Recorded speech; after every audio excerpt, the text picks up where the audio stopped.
waraxmatullaahi wabarakaatu. Soo dhawaada asxaabteyda meel kasta ay joogtaan. insha Allah waxaan nagu sameyn doonaa shushmo yar. Laga waxaa noogu jira daqiiq baa ku jirta. waxaan ku tarsanaynaa milix iyo milix aan ku tarsanaynaa insha Allah. waxaan ku tarsanaynaa saliid insha Allah. saliid baan ku tarsanaynaa intaas isku soo qasanaynaa insha Allah. soo xashanay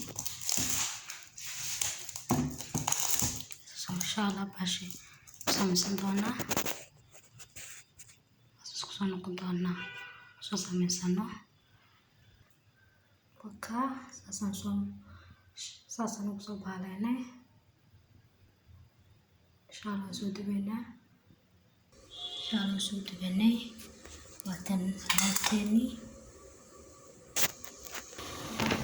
sokortii biyaha ku tarsanaynay taasaan ugu xaareynay. waqaada waa soo dhameysanay sokorteedana ku soo darsanay toobka saawirka badan noogu soo baxay.